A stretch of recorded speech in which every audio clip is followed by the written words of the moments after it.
இந்த வீடியோ பார்த்த உடனே நீங்கள் ஒரு வில்லேஜ் விஞ்ஞானி தானே அப்படின்றது தான் எனக்கு தெரிய வருது. இது இல்லாமல் நிறைய பேர் வேறு ஷேர் பண்ணிகிட்ருக்கீங்க. அண்ட் ஆயிரக்கணக்கான மக்கள் கண்டிப்பாக இந்த முட்டாள்தனமான செயலை செய்கிறதுக்கான வாய்ப்புகள் நிறையவே இருக்குது. அதனால தான் இந்த வீடியோ பகிர்ந்த டைம்லேயே ஆல்ரெடி யூடியூப்பில் நூற்றுக்கணக்கான வீடியோஸ் எப்படி அந்த வாட்டர் பாட்டிலேருந்து கேப் எடுக்கணுன்றதுக்கான வீடியோஸ் நிறைய வந்துருச்சு.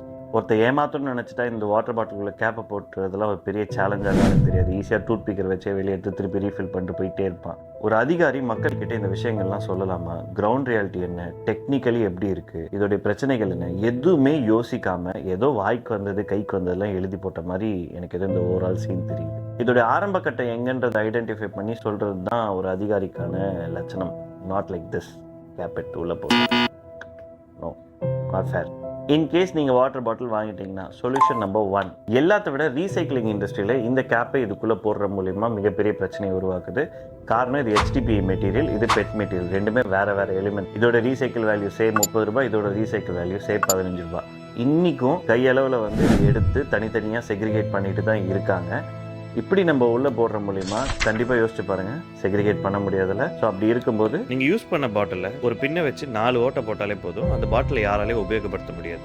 சொல்யூஷன் நம்பர் 2, குறிப்பிட்டு ரயில்வேஸ் அண்ட் பஸ் ஸ்டாண்ட்ல தான் இந்த மாதிரியான பிரச்சனைகள் அதிகமாக நடக்குதுன்னு நமக்கு தெரிஞ்சா கூட நம்ம இன்னும் வெளியே தண்ணி வாங்கிட்டு தான் இருக்கோம். இதுக்கு சிம்பிளா நம்ம கையிலேயே சொல்யூஷன் இருக்கு. சொந்தமா ஒரு வாட்டர் பாட்டில் வீட்டுல இருந்து எடுத்துட்டு போனாலே இவ்வளோ பெரிய பிரச்சனை வரவே வராது. ஆனா எடுத்துட்டு போவோமா? அடியெல்லாம் மாட்டோம். உங்களுக்கு வாட்டர் பாட்டில் எடுத்துகிட்டு போகிறதுல மிகப்பெரிய சோம்பேறித்தனம் இருக்குது. அதை விட ரொம்ப முக்கியம் கௌரவ குறைச்சல். 20 ரூபாய் கொடுத்து ஒரு வாட்டர் பாட்டில் வாங்கினா தான் கெத்துன்னு நினச்சிட்டு இருக்கீங்க.